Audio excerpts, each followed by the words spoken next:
when I actually started noticing the Indian culture and stuff like that, I got pretty much intrigued with the way their temples were built. You know, I saw pictures, and then I started looking at puja places for home. Before devotion is seen, it is shaped in silence. Before a kavadi is lifted, there is only one wood waiting. This is not a factory. It is a place where passion works slowly and purpose decides the pace. Dirk was born in Belgium, trained as a chemical engineer. His world was built on structure and precision. An engineering opportunity brought him to South Africa. What began as work quietly became something deeper. Through marriage, Dirk encountered Hinduism, not as obligation, but as understanding. Understanding became devotion. Today, his faith is anchored in Mother Kali, strength, truth, and protection. When I'm doing these things, you know, it's not in a hurry. Of course, there's a time limit, okay? But it's not like push. It's not a mega production. No. Every kavadi gets the same attention, same detail, and I know exactly how long it's gonna take and whatever.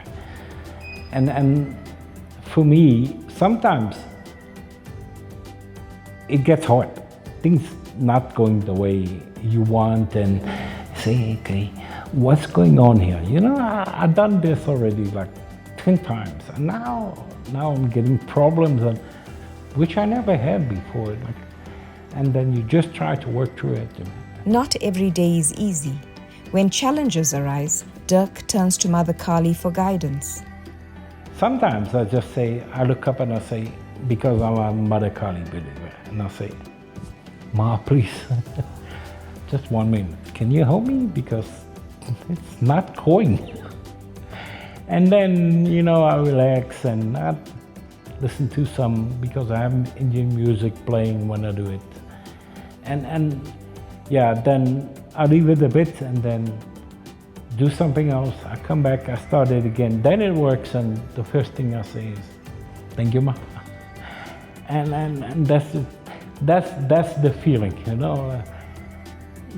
There's not one moment, not 1 minute, 1 second that I ever do something or build something against my own will. You know, like you have, sometimes if you have a day job, you go to your job and you say, today, you know, I don't feel like going. When I'm doing this, I don't have that. Woodwork was once a hobby. Then came a simple request from a temple nearby. Can you build a kavadi? That question changed everything. What followed was not a business, but a calling. He asked me, did you ever build a kavadi? I said, okay, what is a kavadi? You know, because I didn't know at that point. And then he showed me and said, oh no, but I'm sure I can make it. Well, we need a chariot. So I said, okay, how intricate must it be? No, something simple. And I started developing in that, just a little bit and trying things out. Every kavadi begins with a request from a devotee. Each one carries a vow to Lord Muruga. Over time, requests grew beyond kavadis. Devotees began asking for decorative cabinets to house their deities at home. These too are made only upon request. Each cabinet varies in size, detail, and form, created with the same reverence as a kavadi.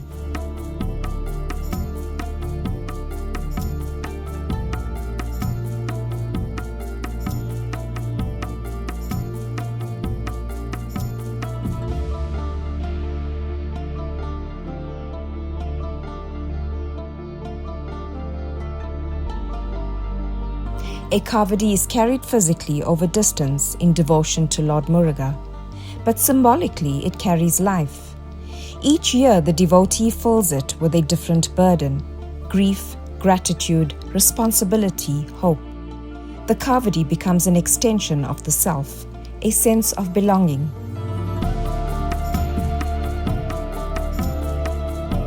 I'm just the guy that is making you,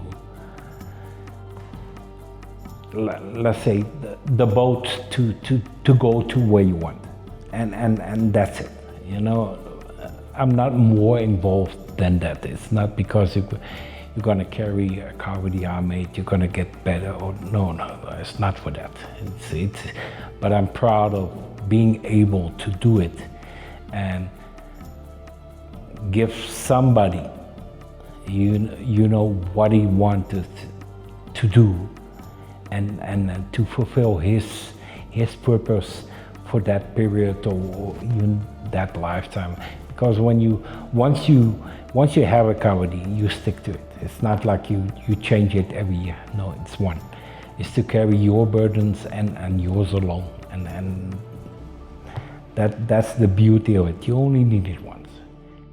Every kavadi is built in balance. Its symmetry reflects Shiva and Shakti, consciousness and energy. Some kavadis shift the weight from shoulder to shoulder. Others rest evenly across both. Whether carried through streets or placed quietly in a home, balance remains at the heart of each creation. It's a feeling of being one with what you carry, you know. I know for a fact that the reason why people carry kavadi is different for everybody. Not one person carries with the same intention or the same reason or whatever. Okay, personally, I don't carry kavadi.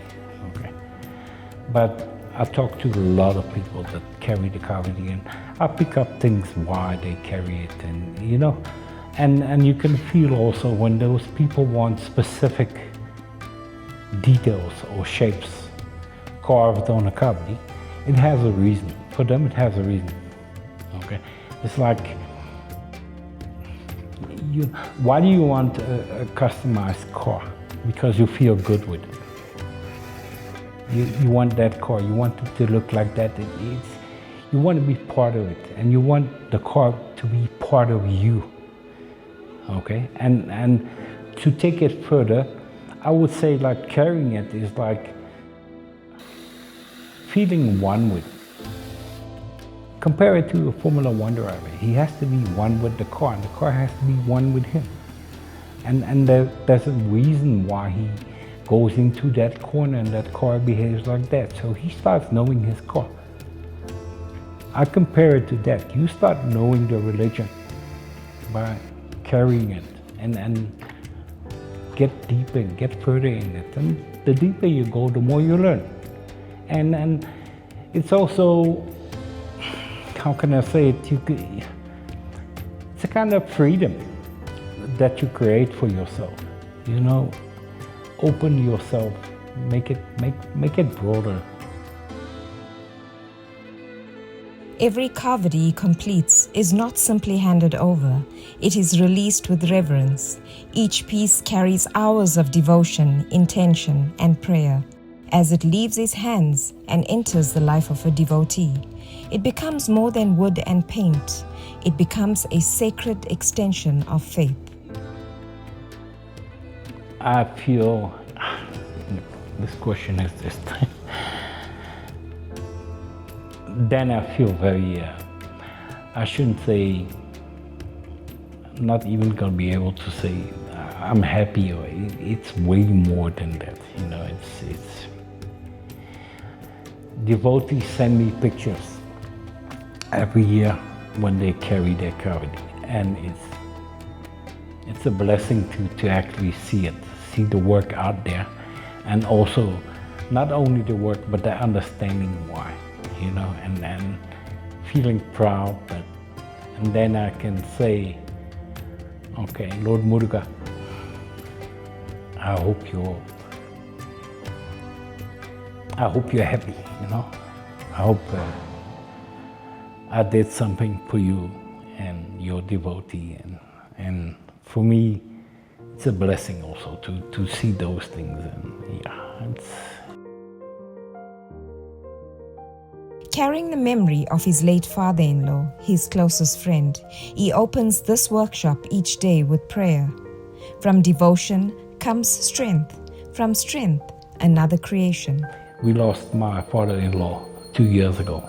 I made him a plate with, we called him Bali, the old man Bali.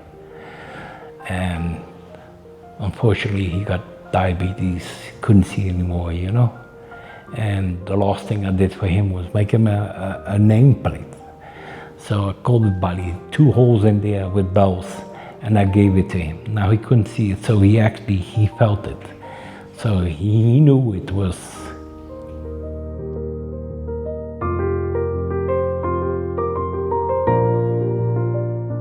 There's only one place that plate needs to be, and that's in your workshop.